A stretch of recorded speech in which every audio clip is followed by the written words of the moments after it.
大家好。Hello， 大家好。Hello， 大家好。呢一期視頻呢，我哋就準備介紹一下拉薩山林地區幾座出名嘅寺廟嘅。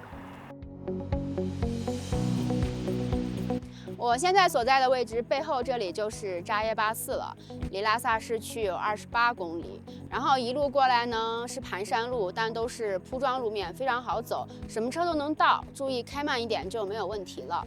扎耶巴寺这里呢，就是宁玛派红教寺庙之一，距今有1500年的历史了，是西藏4大隐修地之一，是松赞干布为他其中一个妻子尼泊尔公主所修建的。最大的特点就是以洞立寺，洞寺合一，也被称为西藏的悬空寺。我之前在拉萨茶馆喝茶的时候，有一个老人家就告诉我说，拉萨有一句古话叫“来拉萨不来扎耶巴寺”，相当于崭新的藏装没有上领子，可见扎耶巴寺在拉萨寺庙中的地位了。现在我们一起去逛逛吧 ，Let's go。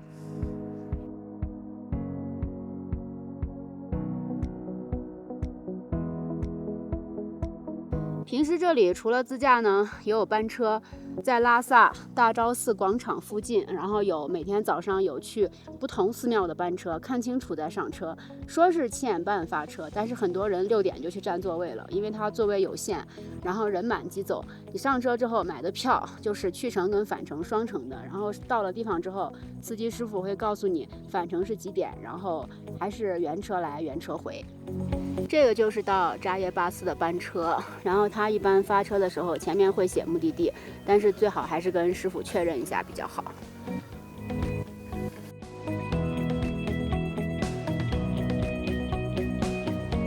扎耶巴寺這裡呢，海拔有4300米啊，仲要上呢條長命嘅台階啊，所以如果你有高反、體力唔好嘅朋友呢，嚟呢度就要散屍啊。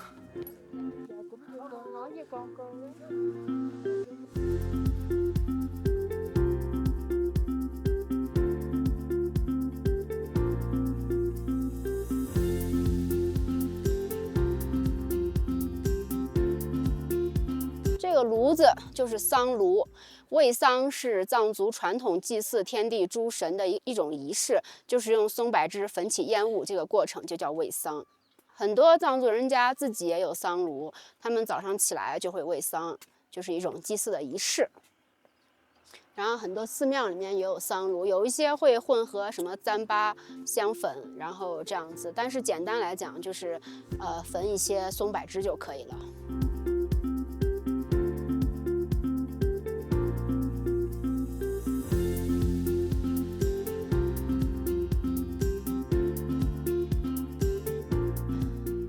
我上面这里就是左手边的宫殿，基本上就是到顶了，爬的还是很累的，毕竟这里的海拔有差不多4450。等一下，我们一鼓作气到顶，然后参观完在岔路口，然后右手边还有几个宫殿可以参观，然后沿着那个转山路就可以下山了。现在还是继续爬吧，加油！不过一路上，不管是山上还是山下的风景都是很好看的，所以我觉得这段山其实还是非常值得爬的，只要气儿喘匀了，然后走走停停还是不错的。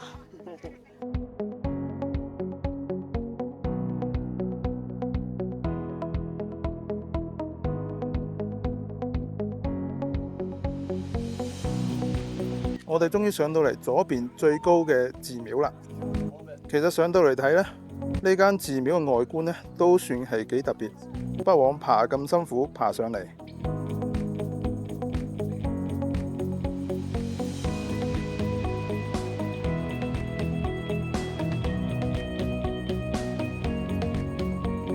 我早上没有吃东西，然后爬山，我这会儿低血糖头晕，然后山上这个山里没有卖任何东西的，然后刚刚过来。藏族大哥他们一家好几口，我看他们拿了一兜零食，然后我说你卖给我一点，我头晕。然后他们人好好，然后给了我吃的，还给了我喝的，坚决不要钱，我真的太感谢他们了。还是好人多，谢谢谢谢。一段小插曲，这个才真的是非常暖心的小插曲。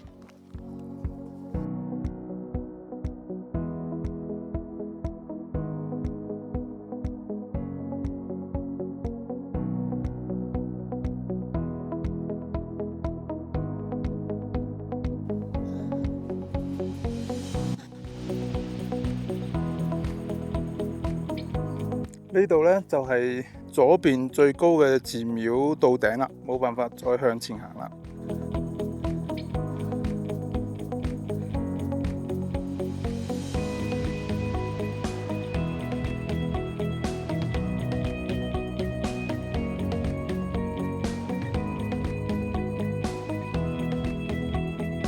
廟入邊咧都係有啲原有嘅天然山洞嚟嘅，山洞入邊咧其實係有啲佛像嚟嘅，咁你可以喺度拜下佛啊，或者係捐獻一下。一般捐獻都係隨意嘅啫。以前係1毫子到5毫子，而家升級到5毫子到1蚊啊，每一個佛，咁就封建遊人啦。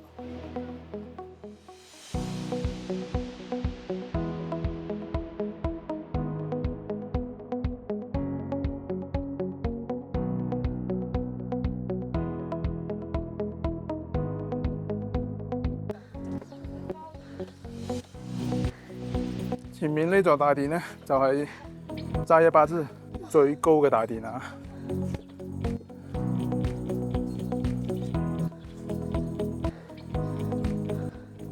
前面呢度呢，就回頭向下邊行噶啦。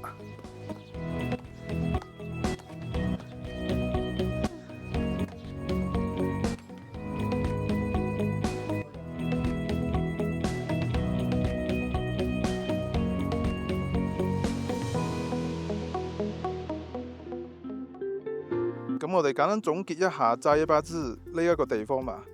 我發現嚟呢度咧遇到嘅藏民呢，就好似我幾年前遇到嘅一樣啊，啲感覺翻晒嚟啊，真係好淳樸、好熱情嘅，即係同拉薩嗰啲見慣晒啲遊客嗰啲藏民呢，就真係有啲唔同。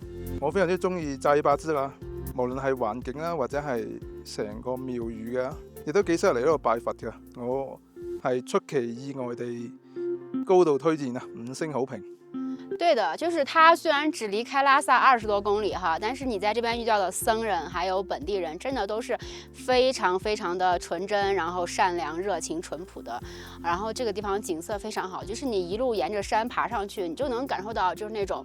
这个感觉像是寺庙，然后镶嵌在那个悬崖峭壁里面那种雄伟，然后那种震撼，一路爬上去真的是非常惊喜的。沿途的风景，不管是山上还是山下，都是非常的赞。我个人是非常喜欢这个地方的，游客也不多，而且离拉萨市区不远，不管你是自驾还是坐班车来都非常方便。然后山下那个小餐馆吃的也不错，你逛完了累了，然后刚好来吃一顿饭啊，就可以结束一天完美的行程了，耶、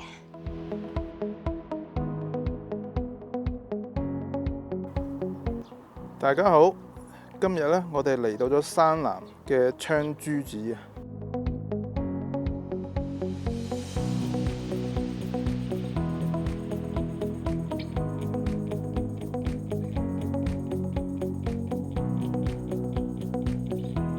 呢一間寺廟咧，亦都係松贊干布咧時期興建嘅。據說咧係松贊干布咧為咗鎮擾興國而建啊。咁昌珠咧係鷹龍嘅意思啊。據說喺興建時期咧，因為有龍鷹相助啊，所以就叫做昌珠寺啦。後嚟咧呢度成為松贊干布同埋文成公主嘅東宮啊。喺寺入邊咧珍藏住一個珍珠唐卡，係非常之矜貴嘅，同埋蓮花生大師8歲嘅等身像啊。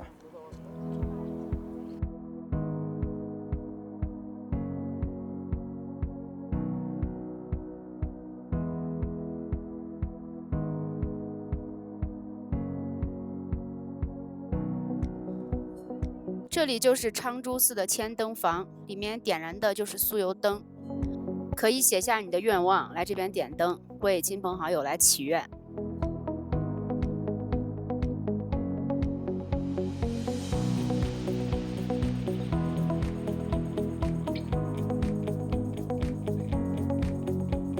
昌珠寺咧算係比較歷史悠久嘅一個寺廟啦，但係因為咧佢遠喺山南啊，所以平時咧遊客係唔多嘅。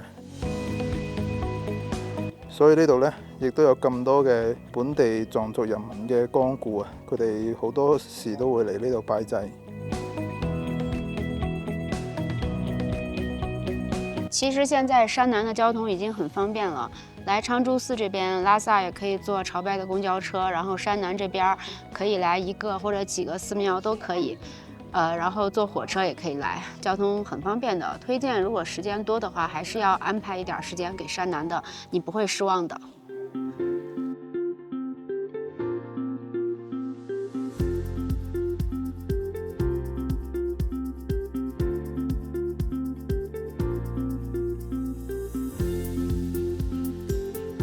香珠子呢度呢，因為係遠在山南，所以平時遊客相對少啲嘅。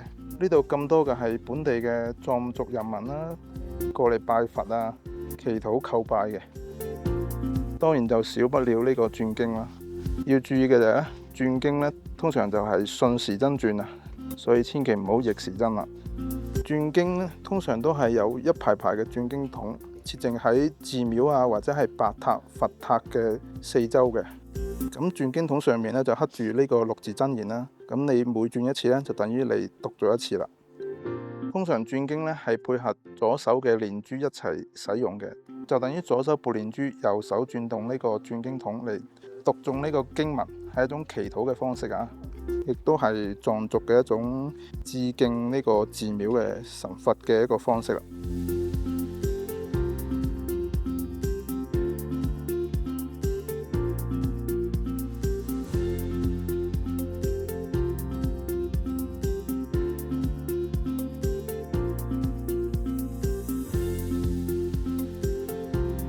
呢度呢，就係槍珠子嘅內庭啦。咁喺廟入邊呢，係唔允許錄像同影相啦，但係因為呢個係內庭，即係內院咁啦，所以呢，依然我哋都可以喺度影相拍攝嘅。唔知係咪而家啲真人要入去做早課啦？因為呢，佢哋每日都要學佛㗎，辯經學佛啊。所以每日都有早課嘅，咁我唔知佢哋係咪有啲咩儀式或者早課。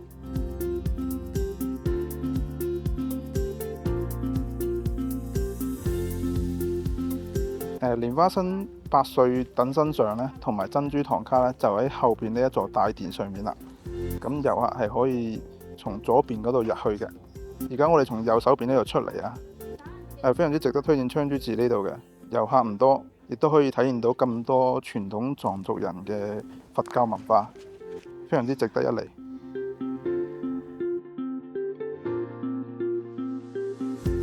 Hello， 大家好，我现在所在的位置就是山南的昌珠寺。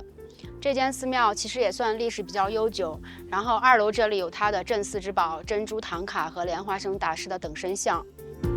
我是比较推荐，如果是时间够的朋友，一定要留一点时间给山南，不会让你失望的。而且现在交通也特别方便，不管是大昭寺广场的朝拜车，还是公交车，甚至是你打滴滴坐火车来都是可以的。就是当我在那个房间里面看到珍珠唐卡的时候，就是感觉有一种力量让我整个人都安静下来了。然后在这里你才能感受到什么是朝拜，然后什么是虔诚，什么是信仰，就是跟拉萨的寺庙是一种完全不一样的氛围，这里更古老，更有文化气息。我个人是非常非常喜欢这里，也非常非常推荐大家留一点时间给山南的。然后山南这边还有好几个不同的寺庙，我们接下来要去下一个了 ，Let's go！ 宝子们、家人们、老铁们，动动各位发财的小手，一键3连，关注主播不迷路，耶！